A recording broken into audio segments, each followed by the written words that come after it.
Budget Sagla Rimani Jorabo, Rang Tang Bedini Motri Sitaramayan Shamani Tongo, Central Yagot Toma, Jibon Bima Nigam LIC Siani 100% Kaisa, Palaya Naka Modi Hapa. Hatiwa Pasina, Hakoto Nikosh Manzal Jibon Bima Nigam Shiar, Taboke Abno Shezawe Laharo Onkorka LIC Seboro, Crack Shaldi Bro Laharo Onkure Hakoto Kitingi LIC Sheboro, Kibengi Shezemo Punuglakia, Duda Motoro, Lost Pajin Tangitongo Tabo. Jibon Bima Nigomo Borno Yapawo Tongo 78% Hati Shial Parideke LIC ni Tinang Tamu Unai Shumu LIC ni Sebogroni. Sendela Hapani Obote Karuma Gre Kokchamuno Shilenge Laharo Onkorka LIC ni Sebogrok Krak Chal Diporo Dam Chi Nini Shimi Chiengi Dam Sa Kaksa Zorate Perda Chomnio Tongma LIC Habanok Bushkango Kibengi Koktumni Bishingti Shaka কেন্দ্রীয় budget পেশ করার সময় আমাদের কেন্দ্রীয় অর্থমন্ত্রী শ্রীমতী নির্মলা সীতারামন একটা ঘোষণা দিয়েছেন যে এলআইসিকে শেয়ার মার্কেটে লিস্টিং করা হবে এবং তার খানিকটা শেয়ার বিক্রি করে তারা বাজার থেকে টাকা তুলবেন এবং তারা যে সিদ্ধান্ত নিয়েছেন এলআইসি এবং আইডিবিআই বিক্রি করে তারা প্রায় 90,000 কোটি টাকা তুলবেন। আমরা সারা ভারত বীমা কর্মচারী সমিতি national Federation of Insurance Field Workers Association of India, LIC Class 1 Officers Federation, আমরা সম্মিলিতভাবে কেন্দ্রীয় সরকারের এই সিদ্ধান্তের প্রতিবাদ জানাচ্ছি এবং আমরা দাবি করছি যে এই সিদ্ধান্ত একটা আত্মঘাতী সিদ্ধান্ত। এটা যদি নেওয়া হয় তাহলে সেটা ভারতবর্ষের অর্থনীতির ক্ষেত্রে একটা বিশাল বিপর্যয় ডেকে আনবে এবং এই সিদ্ধান্ত অবিলম্বে প্রত্যাহার করা হোক। কারণ আপনারা দেখেছেন যে গত 2008 সাল থেকে বিশ্বব্যাপী যে মন্দা হয়েছিল সেই মন্দায় পৃথিবীর তাবর যে পুঁজিবাদী দেশগুলি যখন মন্দায় নাজেহাল হয়ে গেছিল সেখানে আমাদের দেশের অর্থনীতিতে কিন্তু মন্দার যে ধাক্কাটা সেভাবে লাগেনি। তার কারণ আমাদের দেশের অর্থনীতিটা ছিল আমাদের দেশের যে রাষ্ট্রায়ত্ত ব্যাংকগুলি আছে, যে রাষ্ট্রায়ত্ত বীমা কোম্পানিগুলি আছে, তাদের একটা দৃঢ় একটা ভূমিকা ছিল বলে আজকে ভারতবর্ষের মানুষ কিন্তু সেই মন্দা থেকে বেরিয়ে আসতে পেরেছেন। কিন্তু আজকে এটা আমাদের তদানীন্তন যে অর্থমন্ত্রী এটা পরবর্তী সময়ে বারবার বিভিন্ন সভা সমিতিতে এটা স্বীকার করলেও এখন আশ্চর্যজনকভাবে আমরা দেখছি যে ভারতবর্ষের সাধারণ মানুষের করের পয়সায় যে সকল রাষ্ট্রায়ত্ত সংস্থাগুলি গড়ে উঠেছিল সেইগুলিকে একটার পরে একটা বিক্রি করে দিয়ে বেসরকারিকরণ করা হচ্ছে। এবং সবচেয়ে বিপজ্জনক যে সিদ্ধান্ত সেটা হলো ইন্স্যুরেন্স কোম্পানি, লাইফ ইন্স্যুরেন্স কোম্পানির মতো একটা কোম্পানি যার শেয়ার বিক্রি করার সিদ্ধান্ত নেওয়া হয়েছে। এই সিদ্ধান্ত নেওয়ার পিছনে তারা তাদের যে বাজেট ঘাটতি আছে সেই বাজেট ঘাটতিটাকে পূরণ করবেন এবং এর মাধ্যমে তারা আমাদের যে কম্পিটিটর ইন্স্যুরেন্স ইন্ডাস্ট্রি ওপেন করে দেওয়া হয়েছে আজকে প্রায় 20 বছর হলো। আমাদের প্রায় 23টা কম্পিটিটর আছে, বেসরকারি সংস্থা আছে যারা সারা পৃথিবীব্যাপী তারা বিমার ব্যবসা করে থাকেন।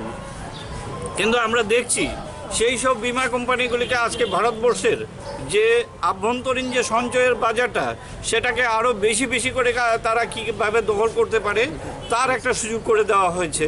যেখানে life insurance corporation of India গত 63 বছর ধরে ধারাবাহিক উন্নতি করে যাচ্ছেন এবং ভারতবর্ষের অর্থনীতিকে একটা দৃঢ় ভিত্তির উপর দাঁড় করানোর ক্ষেত্রে একটা বিশাল ভূমিকা গ্রহণ করে আসছে।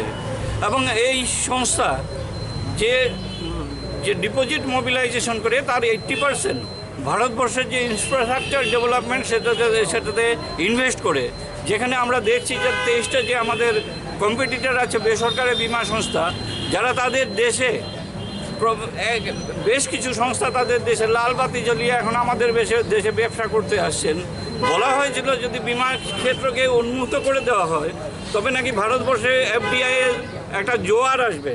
কিন্তু গত 20 বছরে এখন পর্যন্ত এই 23টা বীমা কোম্পানি কিন্তু 10,000 কোটি টাকার বিদেশে এরকম একটা ভূমিকা থাকার সত্ত্বেও আমাদের কেন্দ্রীয় সরকার আজকে একটা অত্যন্ত নেতিবাচক মনোভাব গ্রহণ করে চলেছেন এবং যেটা বিপজ্জনক যে সিদ্ধান্ত গ্রহণ করেছেন সেটা হলো লাইফ ইন্স্যুরেন্স কর্পোরেশন অফ ইন্ডিয়াকে শেয়ার মার্কেটে লিস্টিং করা এবং তার মাধ্যমে এই সংস্থাটাকে আস্তে আস্তে বেসরকারিকরণের দিকে এগিয়ে নিয়ে যাওয়া। এটা আমরা মনে করি যে ভারতবর্ষের যে কোটি কোটি বিমা গ্রাহক যারা সাধারণ মানুষ এই সংস্থায় টাকা রেখেছিলেন, এই সংস্থার উপরে যারা আস্থা রেখেছিলেন, তাদের আস্থার প্রতি একটা বিশ্বাসঘাতকতা। কারণ আজকে এমন মানুষ ভারতবর্ষে নাই যার বিমা আছে অথচ লাইফ ইন্স্যুরেন্স কর্পোরেশনের যার কোনো পলিসি নাই। সেটা আমাদের দেশের রাষ্ট্রপতি থেকে একটা রিক্সাওয়ালা পর্যন্ত।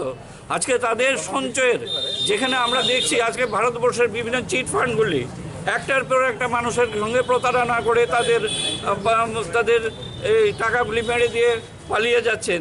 সেই অবস্থায় দাঁড়িয়ে life insurance corporation of India, যেখানে মানুষের 100% গ্যারান্টি দিয়ে তার টাকার সুরক্ষা দিচ্ছেন, সেখানে এই সংস্থাটাকে দুর্বল করে দিয়ে মানুষের যে বিশ্বাস, সেই বিশ্বাসের মুখে একটা প্রশ্ন চিহ্ন দাঁড় করিয়ে দিয়েছেন।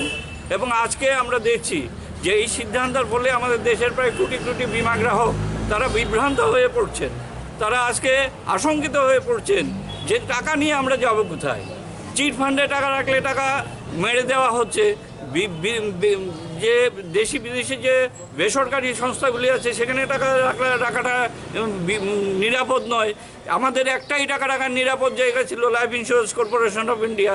আমরা তাদেরকে আশ্বস্ত করে বলতে চাই যে life insurance corporation of India এখন পর্যন্ত যারা টাকা রেখেছেন তাদের টাকার 100% গ্যারান্টি এখন পর্যন্ত আছে এবং আমরা প্রতিশ্রুতিবদ্ধ তাদের এই টাকা আমরা তাদের সমস্ত সুদে আসলে ফিরিয়ে দেওয়ার আমরা ক্ষমতা রাখি।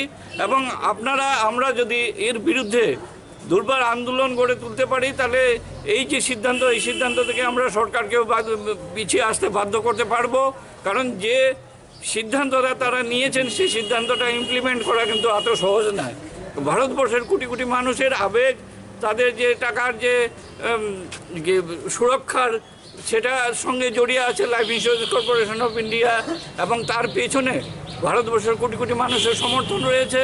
তাই আমরা আজকে এই সভা থেকে সবার কাছে আহ্বান রাখতে চাই যে আসুন আমরা সংঘবদ্ধভাবে এই সিদ্ধান্তের বিরুদ্ধে আমরা কেন্দ্রীয় সরকারে বাধ্য করি।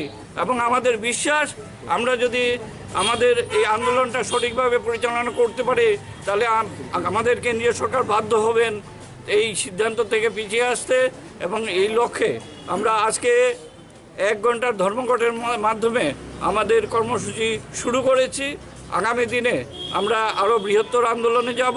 সেখানে আমাদের শিল্পের ভিতরে আমাদের যে বিভিন্ন কর্মচারী, আমাদের এজেন্ট বন্ধুরা আছেন, তাদেরকে যে আমরা পাশে নেব, আমরা রাস্তায় নামবো, আমরা প্রতিটি ভারতবাসীর কাছে যাব, প্রতিটি বিমাকারীর কাছে যাব এবং এর বিরুদ্ধে একটা জোরদার লড়াই গড়ে তুলব। এবং আমরা আশাবাদী সেখানে আমরা অবশ্যই জয় পাব। কারণ গত 30 বছর ধরে আমরা বিমা শিল্পকে রক্ষার যে আন্দোলন শুরু করে আসছি, সেখানে কোটি কোটি মানুষের সমর্থন পেয়েছিলাম বলেই আজকে ভারতবর্ষের সমস্ত অংশের যে শিল্পে সেখানে বিদেশি বেসরকারিকরণ শুরু হয়ে গেল। লাইফ ইন্স্যুরেন্স কর্পোরেশন অফ ইন্ডিয়াতে কিন্তু এখন পর্যন্ত বেসরকারিকরণ শুরু করা যায়নি এবং আগামী দিনেও আমরা একে রক্ষা করব। এই জন্য আমরা প্রতিশ্রুতিবদ্ধ। ধন্যবাদ। LIC kaham krengkan tudu jaga tongmani jorawo tangi central hapang phala nai tong phale deke LIC khalajak te shebogrongni belani dera nai haini bai sejemo phunumo financial te botona hini shaka LIC ni sebogrok আসুন আমাদের প্রতিবাদে শামিল হন, কারণ এই টাকা আপনার টাকা। এই